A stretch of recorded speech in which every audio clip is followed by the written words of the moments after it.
Esse episódio tem o patrocínio da Moon Basic, que é a marca feminina de camisetas do grupo Minimal Club. Se você quer conhecer essas camisetas de alta qualidade, que não amassa, que não tem cheiro, com a melhor tecnologia do mercado, você que está assistindo ou ouvindo esse podcast tem 10% de desconto com o código IVC. Está aparecendo aqui na tela, acesse o site e aproveite a sua.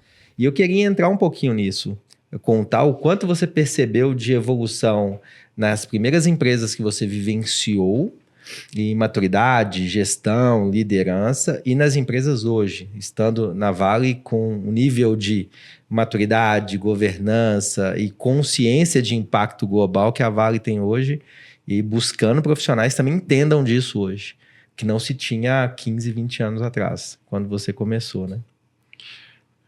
David, essa questão da mochila, né, é muito importante, né? Quantas vezes a gente não ouve, né, colegas que chegam nos 40 falando como eu queria ter essa mochila aos 20, né? Mas Deus não dá asa à cobra não, entendeu? Deus não dá asa à cobra, né? Então, assim, e é exatamente isso que eu vejo de diferença, né? Então, assim, esses dois momentos que você citou aí de Vale, né? Nessa época que eu comecei na Vale, existia uma liderança individual. Cada líder buscava o seu estilo de liderança, liderava de uma forma que ele achava a forma correta, não existia-se um padrão na sociedade de líder. Né? Você tinha ali várias pessoas de referência, mas dentro dessa Vale, né, que já era gigante na época, você não tinha ali uma preocupação, talvez, do board ou da diretoria executiva com o estilo de liderança da empresa. Hoje não. Hoje é completamente diferente. Hoje, às vezes, as reuniões de gestão, né, as reuniões estratégicas da empresa são muito mais voltadas para a liderança, ou seja, ocupam uma agenda importante da liderança. Eu estou falando da alta administração da empresa, né?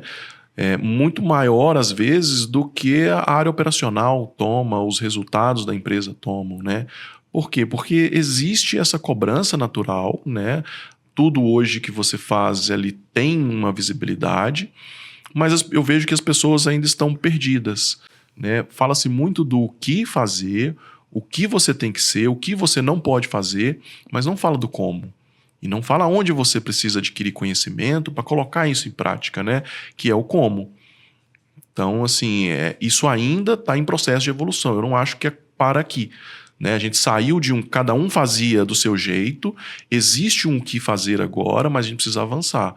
No dia a dia, como?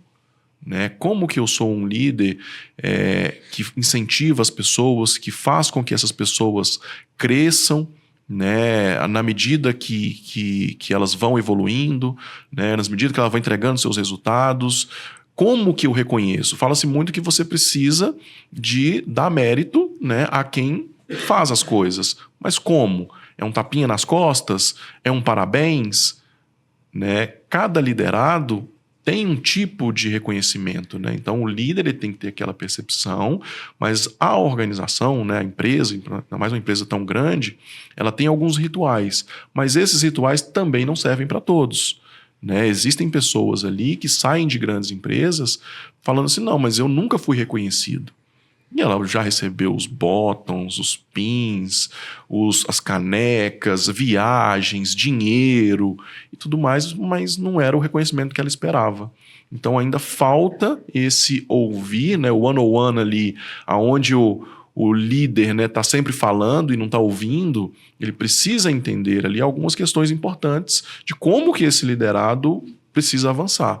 Né? O jeito que a Cris hoje quer ser reconhecida não é o mesmo jeito do David, não é o mesmo jeito do Wellington. Né? Então eu acho que a Vale hoje, né, ou a Bional, onde que eu estou hoje, que é uma empresa da Vale, como? Né? Qual o próximo passo? Mas isso já é um passo enorme, porque, veja, pelo menos ali já foi feita durante esse tempo uma gestão cultural para dizer o seguinte, olha, aqui nós trabalhamos dessa forma e reconhecemos isso.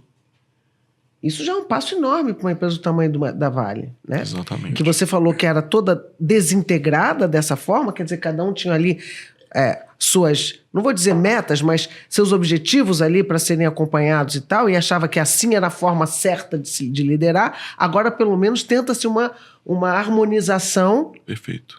Excelente. A gente tá falando... Mas isso é super importante. A Vale vem tratando disso durante muitos anos, né? Mesmo não estando lá durante esse tempo, tem muitos amigos e acompanho, né? Em diversas posições lá dentro, e eles trazem isso, que a cultura da Vale vem sendo trabalhada nesse sentido, né? O board da empresa está trazendo elementos de cultura que são muito relevantes para o futuro que essa empresa quer. Exatamente. Então, os valores Isso. hoje da Vale, eles são disseminados assim em todos os momentos, né? Não existe uma reunião lá dentro que você não fala de um valor. Você está sempre falando quais são os valores, como que isso significa, o que foi feito, aonde que erramos, contrário a esse valor aqui nesse momento, por que lições aprendidas, né? Questão da segurança, né? Algo assim que vem trazendo e ampliando essa questão da liderança. Tem que ser reforçado, né? Todo o processo de cultura, ele tem que estar o tempo inteiro sendo relembrado. Porque as pessoas, elas estão sempre ocupadas com dezenas de prioridades. E se ela não for lembrada ali constantemente do compromisso que ela assumiu com aquela empresa, e aí você pega a Vale, uma empresa que tem mais de 60 mil colaboradores. É uma das maiores empresas da América Latina e do mundo. Se ela não reforçar isso constantemente, vai se perder ao longo do processo. E governança, toda a parte de cultura, é algo que tem que estar no dia a dia. Não pode ser no quadro, na parede, nos ônibus. Não, é o comportamento das pessoas nas reuniões, no café, né, no caminho. Exemplo, é isso mesmo. O exemplo dos executivos, das pessoas, ele vai replicando dentro da organização. Isso mesmo. Assim também como a empresa responde a determinadas crises, né? Então a Vale agora passa por uma crise de novo. Um segundo conselheiro pediu as contas lá, pediu a renúncia por causa de interferência principalmente do governo federal, né, com seus representantes no conselho, quanto à escolha do novo CEO, né, ou a manutenção ou não do CEO. Então, a segunda foi essa semana. Quer dizer, como a empresa responde a essas crises, né? Isso também passa a ser um exemplo para todos os empregados. Então, assim, não, a empresa responde dessa maneira, assim, aqui a gente fortalece a governança, aqui a gente fortalece a harmonia entre os conselheiros, aqui a gente entende a posição do... Tudo isso vai mostrando o seguinte, é esse caminho que nós estamos tomando. Diferente de outras empresas também, outras empresas também podem dar o exemplo contrário. E isso vai se reverter completamente na cultura da empresa. Então, assim, eu lamento muito que algumas empresas que eu admiro, como a Petrobras, por exemplo, elas passem por esses altos e baixos de interferência, o quanto que isso mexe com a cultura da empresa e o quanto que isso enfraquece as ligações entre os empregados e a ligação do empregado com o seu trabalho, sabe? Então, eu acho que tem algumas lideranças que não percebem o quanto que isso é perigoso até, e irresponsável, de alguma forma, para empresas principalmente como a Petrobras e outras que têm na sua mão operações tão importantes para a sociedade brasileira e tão... nem só importante, perigosas, eu diria, né? Você precisa de tanta atenção. Esse aspecto técnico, quanto mais ele é fortalecido, mais ele enfraquece o aspecto político. Mas não elimina.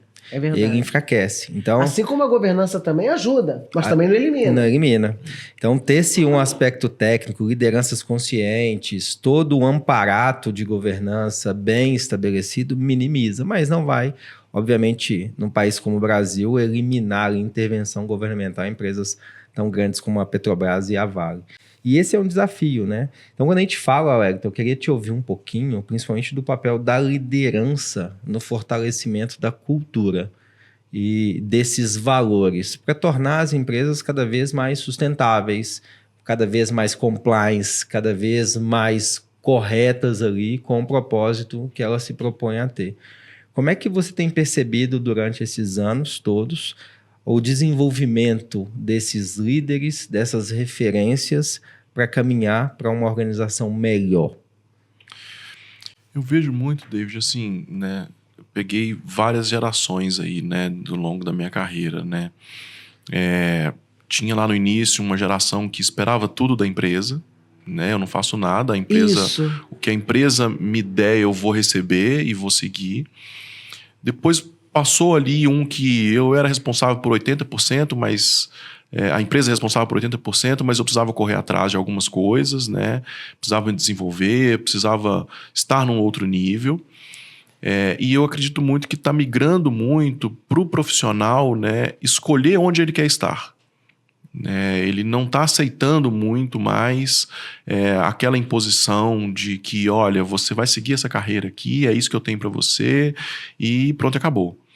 Se ele não está satisfeito com aquilo, com aquelas coisas ali, ele vai acabar buscando um outro lugar.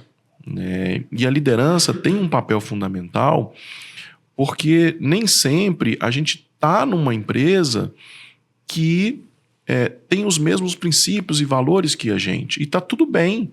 Existem outras empresas que têm. Você precisa acertar aonde você quer estar. Pode ser que você vai para um lugar que você acha que tem aqueles princípios e valores que você tem, e quando você entra, você não encontra isso lá? Pode. Se você consultar, fizer um trabalho, bem feito antes, você consegue minimizar, essa chance de erro. Mas o que eu vejo hoje é uma liderança muito mais preocupada em deixar um legado para os seus familiares e para novas gerações do que a gente via antigamente. Então ele tende a buscar, empresas que estão mais em linha com seus princípios, com seus propósitos, com seus valores, para que ali ele consiga liderar e ser exemplo para outras pessoas.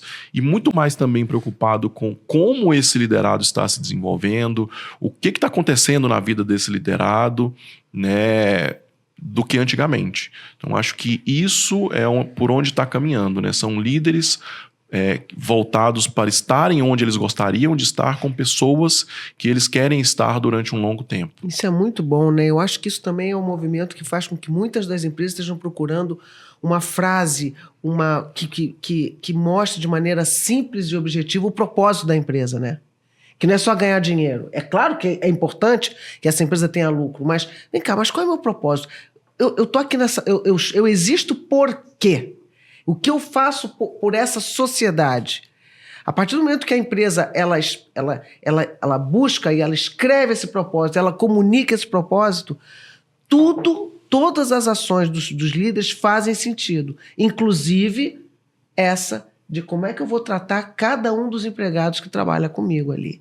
E como é que eu vou entender como é que esse cara se alinha a esse propósito da empresa. Então, o empregado, ele olha para o propósito e diz, eu estou alinhado com isso aqui, e a empresa também.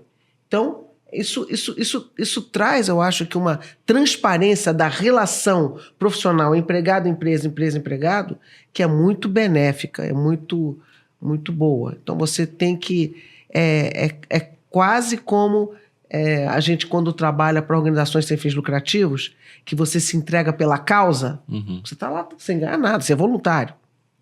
Então, como é que o empregado que está lá para trabalhar, mas ele tem uma remuneração justa ali, como é que ele trabalha pela causa da empresa, né? Gostou desse corte? Então já sabe, não deixe de curtir, compartilhar, se inscreve aqui no canal para você continuar acompanhando todos esses conteúdos e indica para um amigo. Te espero no próximo.